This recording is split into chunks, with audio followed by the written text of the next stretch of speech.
The only other thing I would talk about with the S&P 500 is that we have some consolidation going on here, and a break to the downside followed by a quick recovery is kind of looking like we'd finally are ready for our next leg to the upside.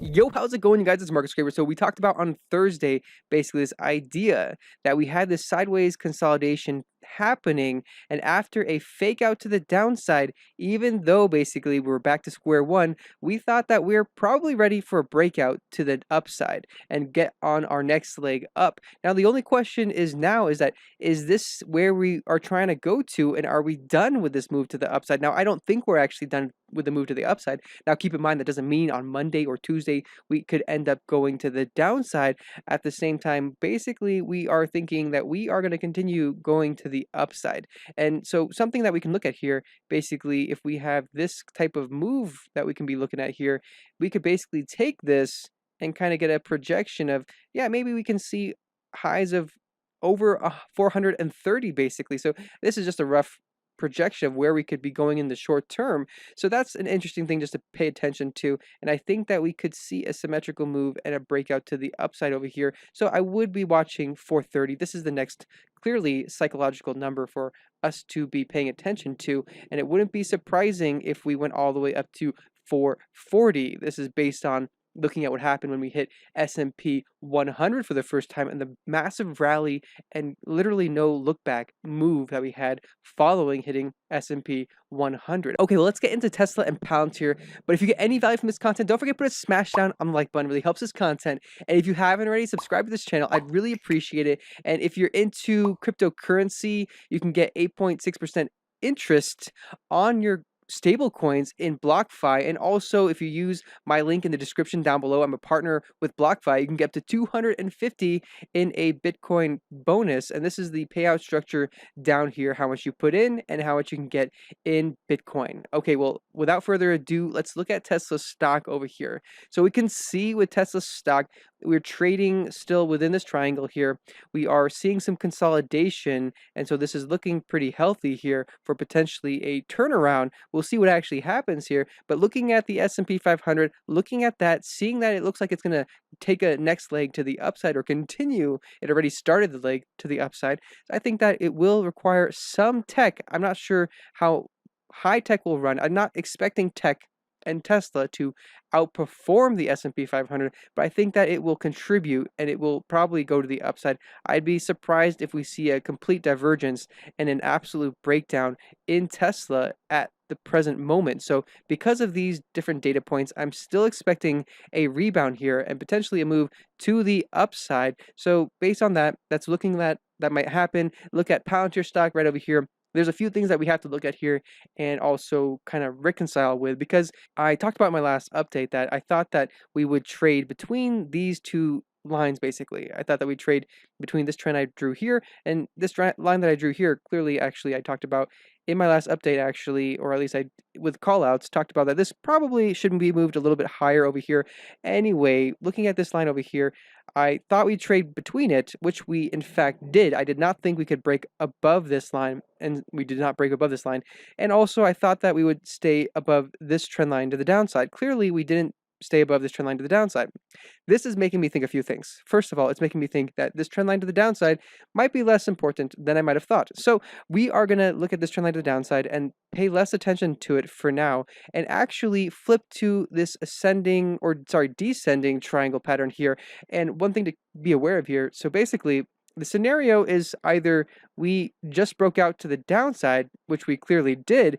Now the question is this move to the downside going to materialize, or is it going to be a fake out and a break to the upside due to earnings? This is going to happen one way or the other. We don't know what's going to happen, but so let's take a look at the amplitude move of what we could expect basically from this type of move, possibly come next week as early as Tuesday, in terms of which way we might start seeing this be put in motion. So to the downside, we broke down right here. So this would be our target to the downside. Let's see if it matches up with anything else down below over here. We're looking at 16 bucks, around that 16 bucks mark. Actually, we talked about in our last update that we thought that if we go to the downside, we would see price hold around this area over here, this basically area of consolidation. This is our second area. We talked about these two areas of consolidation in the past. So this is interesting. Let's take a look at what these areas would be over here. So this open here is $16.66.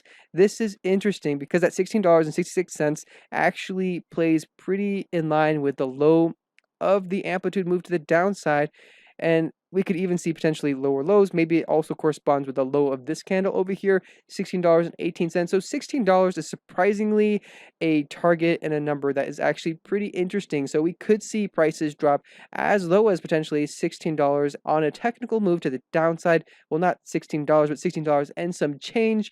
And then let's see if we happen to have a false move and a rapid move to the upside. Now, when would that actually happen? Let's say the start of that rapid move to the upside might be on Tuesday. So if we look at Tuesday, the 11th, basically, right? So if we look at the 11th, we can move this, put this back to the 11th. Let's say by the 11th, we get back into this triangle here. We break out to the upside potentially. So that means we have to basically be closing over $23 on the 11th if that actually happened to play out in such a way. So we can see that basically this is our target if we happen to break up above this, and this happened to be a false breakdown. So basically it would be something like we're trading in here, boom, false breakdown to the downside, and boom, a breakout to the upside. And again, it's not going to happen right in one day. We have a breakout, we retest maybe, and then eventually get here before we start to get essentially some consolidation, maybe some resistance. That's all we would expect from a technical move to the upside. It doesn't mean we can't have a move that continues to the upside.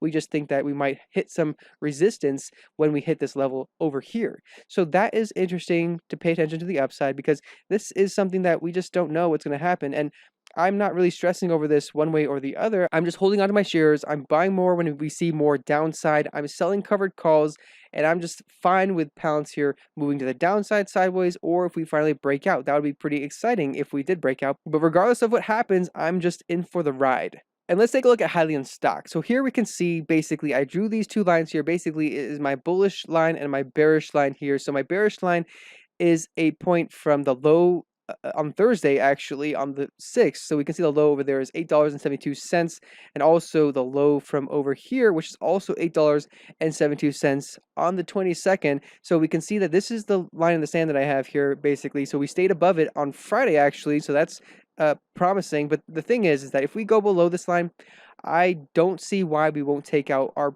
previous all-time lows over here, which is $7.95. I think if we break this line here, we will likely see even lower lows. So now to the upside though, we have a few different numbers.